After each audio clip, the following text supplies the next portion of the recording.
Good evening, and welcome to Nox Historia.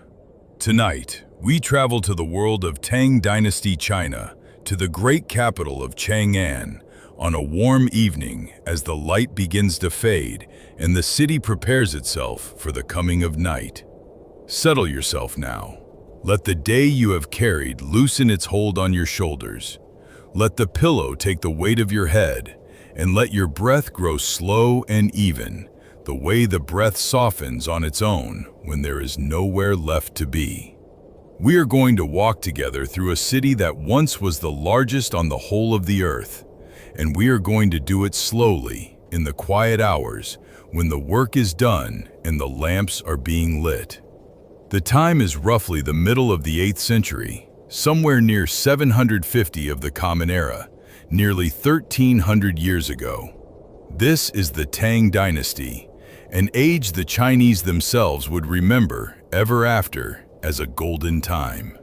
And here is something most people never learn. This city, Chang'an, held perhaps 1 million souls within its walls, when London was a muddy town of a few thousand, and much of Europe had all but forgotten how to build in stone. Chang'an was laid out as a vast and perfect grid, its avenues wide as rivers, its walls running for miles, all of it arranged with such order that a traveler could know exactly where he stood simply by counting the streets. You do not need to remember any of this. There will be no test in the morning, no dates to keep, no names to hold. If your mind wanders, let it wander.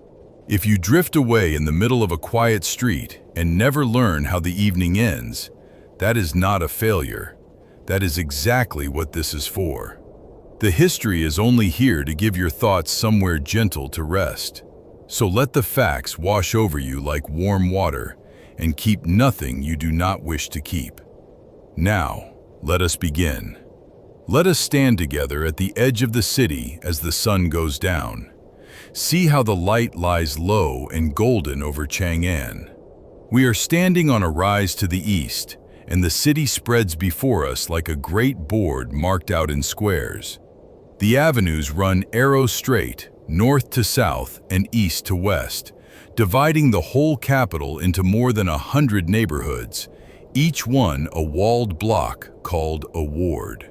From up here you can see the pattern of it, orderly as a page of writing, softening now as the sun sinks and the shadows grow long between the walls. Far to the north stands the palace, its tiled roofs catching the last of the light.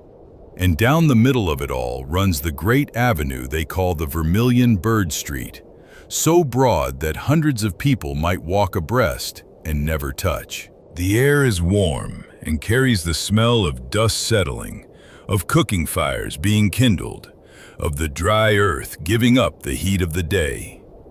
You can hear, very faintly, the murmur of 1 million lives folding themselves toward evening. A voice calling a child home, the creak of a cart, a dog somewhere far off. It is the sound a great city makes when it begins, at last, to rest. There is nowhere you need to be tonight but here, watching the light leave the roofs of the oldest golden city in the world. Now let your gaze move to the towers. In 2 places within the city, rising above the low roofs, stand the great drum tower and the bell tower. These are the timekeepers of Chang'an, and they govern the rhythm of the night. As the sun finishes its going down, the drums begin, a slow, deep beating, rolling out across the wards, hundreds of strokes carried on the evening air. It is not a harsh sound, not from where we stand. It is soft with distance, a low heartbeat under the city, felt almost more than heard. And its meaning is known to every soul within the walls. The day is ending, and the gates are closing. For this is how the nights worked in Chang'an. Each ward was its own small walled world, with gates that opened at dawn and shut at dark. When the drums sounded their evening roll, the great gates of the outer city swung closed, and then the gates of each ward, one after another, until the whole capital was a nest of quiet enclosures, each family safe within its own square. A curfew lay over the open avenues through the dark hours, but inside the walls of each ward, life went softly on. The lamps, the meals, the low talk of families settling for the night.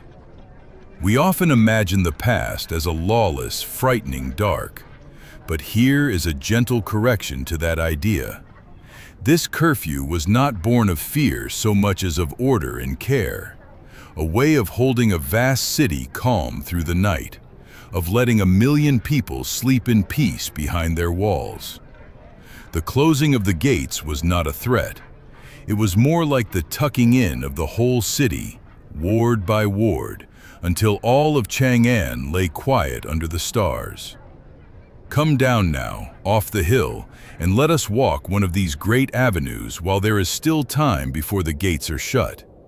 See how wide it is, wider than any street you have ever walked, planted along its edges with rows of elms and pagoda trees whose leaves stir faintly in the evening wind. The dust of the day is settling on the packed earth of the roadway.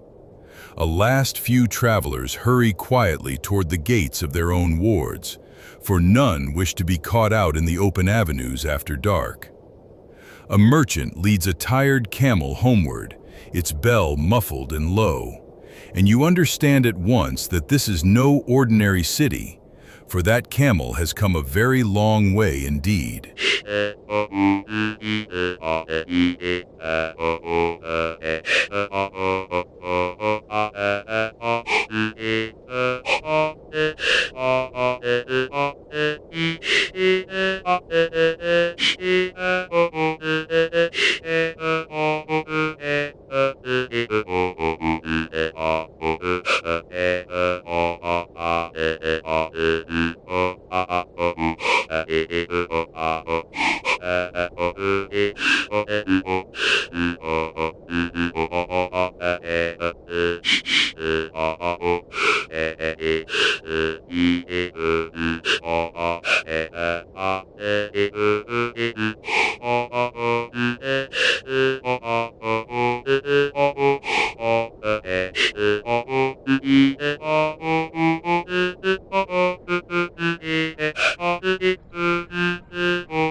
Rest your eyes here a moment, on this small square of darkening sky, framed by the low gray roofs. There is a great peace in a courtyard at dusk. Feel how the walls hold the quiet in. Now let us go in, out of the courtyard, into the warmth of the lamplit rooms. Inside, the lamps are lit. They burn oil, sesame oil, or the fat of animals, in small dishes or in lamps of bronze and pottery, each with a little floating wick that gives a soft and wavering light. There are no bright electric glares here, none of the hard light we know. There is only this gentle golden glow, pooling on the low wooden tables, catching the grain of the wood, throwing soft shadows up the plastered walls. The light of a Tang evening is a small and precious thing, and the family gathers close about it. The rooms are simply furnished, by our reckoning. Low tables, mats and cushions upon the floor. For in this age, people mostly sit and kneel rather than perch on high chairs, which are only just beginning to come into fashion from the lands to the west. There are lacquered boxes, a folding screen painted with mountains, a scroll or two upon the wall. Everything is low and close, so that the whole room feels gathered downward toward the warm center where the family sits. And here, of course, there is tea. See the small pot warming and the cups set out. In this age, the drinking of tea is becoming a great and refined pleasure across the empire. Indeed, it is in these very Tang years that a scholar named Lu Yu writes the first great book upon the subject, the Classic of Tea, setting down how the leaf should be chosen and prepared and drunk. When you next hold a warm cup of tea in your own hands, know that you are joined across 13 centuries to the people of this quiet room, who are, at this very moment, doing exactly the same thing. Take the warmth of that cup into yourself now. Let it spread through you, slow and easy, from your hands to your chest to the very ends of you. The evening meal is being brought out now and set upon the low table. Watch the dishes come. There is rice, or in these northern parts perhaps millet and wheat, made into steamed cakes and noodles. For it is in this land, in ages such as this, that so many of the noodle maker's arts were perfected. There are vegetables, pickled and fresh, a little meat and perhaps a fish, sauces and the flavors of ginger and scallion and fermented bean. Along the Silk Road have come new tastes too, pepper and sesame, and fruits from the far west. The family eats together, seated on their mats about the low table, sharing from the common dishes, the lamplight gleaming softly on the bowls. There is no hurry to the meal. The talk is low and easy, of the day that is past, of small matters, of the price of cloth and the health of a cousin and the turning of the season. A grandmother tells a child, again, a story the child has heard 100 times. Chopsticks click gently against the bowls. Outside, the ward is silent now. The gate is shut. The city beyond the wall is only a memory. Here, there is only the warm room, the good food, the family close together in the light of the little lamps. Let the murmur of their talk become a kind of music, wordless and soft, the way voices sound through a wall when you are almost asleep. Let it carry you. When the meal is done and the bowls are cleared away, let us cross the courtyard to another room where a single lamp still burns late. Here sits a scholar, perhaps the eldest son of the house, perhaps an uncle who studies for the great examinations. For this is one of the wonders of the Tang world, that a man might rise in life not by his birth alone, but by his learning. By passing the imperial examinations, long and difficult tests of the classics and of poetry, through which the empire chose its officials. And so, all across Chang'an, men sit late by lamplight over their books and their brushes, memorizing the words of the ancient sages and composing poems of their own. For this, above all, was the great art of the Tang, poetry. This age produced the finest poets in all the long history of China, and their verses are studied and loved and known by heart to this very day. There was Li Bai, wild and wandering, who wrote of wine and moonlight and the loneliness of the traveler, and Du Fu, grave and tender, who wrote of the sorrows of ordinary people and the beauty of small things. We know this because their poems survive, thousands upon thousands of them, gathered and copied down and treasured across the centuries, so that we may read tonight the very words a man set down by lamplight in a room such as this one.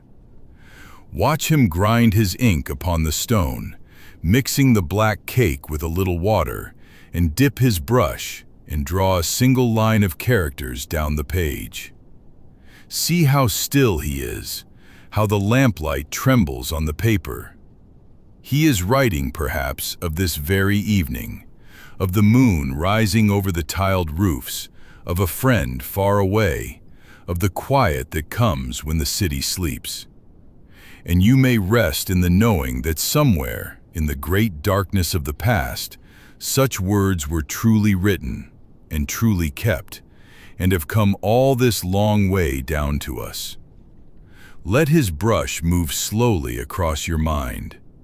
Let each soft stroke settle you deeper. Before the house grows fully dark, let us pause at one more corner of it, a small shrine set within an alcove of the wall. Here the family keeps its shrine to the ancestors, and perhaps a small image of a gentler kind. For the beliefs of Tang China wove together many threads. There was the old reverence for one's forebears, whose spirits were felt to watch over the house. There was the way of Confucius, which taught order and duty and the proper love between parent and child. There was the Tao, the old teaching of harmony with the great flow of nature, of yielding and softness. And there was the Buddha, whose teaching had traveled the long roads out of India and now filled the empire with monasteries and pagodas and the soft sound of chanting. A stick of incense may be lit here in the evening, its thin gray thread of smoke rising into the dark, its sweet smell drifting through the rooms. A small bow is made. A few quiet words are spoken to those who came before. It is a gentle thing, this evening remembrance, a way of saying that the dead are not so very far, that the family is a long chain reaching back through the generations, and that tonight, as every night, the living pause a moment to honor the long line behind them. Breathe in that faint sweetness of incense. Let it remind you that you too are held in a long chain of those who slept before you, night after night, back and back through all the years. Now the lamps are being put out, one by one, and the family goes to its rest. See how simply they sleep. Mats and quilts are unrolled upon the low platforms or upon the warm places of the floor.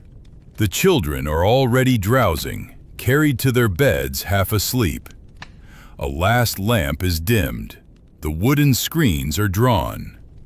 In the dark, the house creaks and settles, the way old houses do, and the breathing of the family grows slow and deep, one by one, until the whole household is asleep behind its walls, within its ward, within the great sleeping city.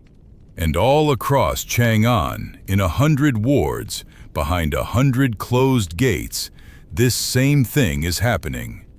1 million people lying down to sleep beneath the same night sky, the lamps going dark, the city sinking into its deep and orderly rest.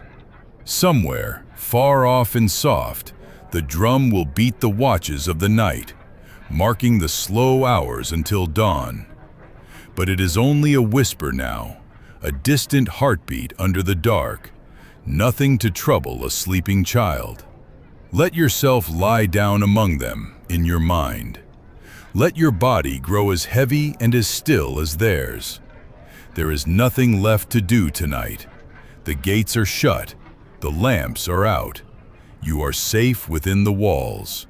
But before we let the whole city fall into sleep, let us step out once more into the courtyard and look up. The sky over Chang'an is deep and clear and thick with stars, in an age long before any glow of electric light could dim them. The moon is rising over the gray-tiled roofs, round and pale and calm. And to the people of this land, the moon was never merely a stone in the sky. They saw in its shadows a great cassia tree, and beneath it a hare, forever pounding herbs with a mortar and pestle, the medicine of long life. And there, in the cold and silent palace of the moon, they placed a lady named Chang'an, who long ago drank an elixir and drifted up and up, away from the earth, to dwell alone in that pale light forever. The poets of the Tang loved the moon above all things. Li Bai, they say, wrote again and again of raising his cup to it, of the moon as a companion to the lonely traveler, of its light falling on the floor before his bed like frost, and of how, seeing it, a man far from home would think of the place he came from. When you look up at the moon on some quiet night of your own, you are looking at the very same face they looked upon, the same hair, the same lady, the same cool and constant light that has watched over every sleeper who has ever lived. Rest your gaze on that soft moon a while. Let it be the last thing you see. Let its calm, unhurried light fill you up and quiet every last corner of your mind. And so the great city sleeps.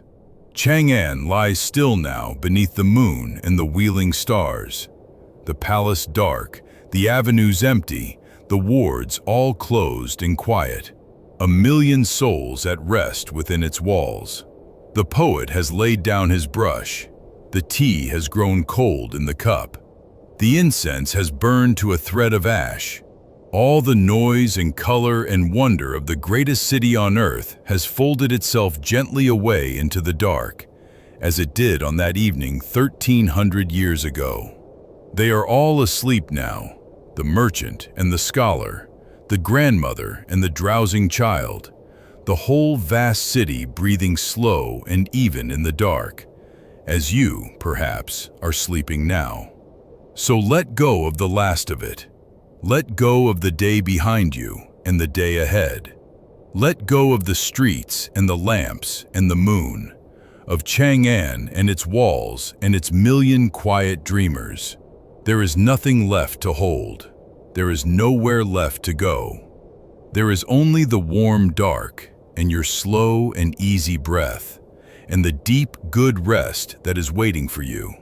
Sleep well, and when you are ready to travel again, Nox Historia will be waiting. Good night.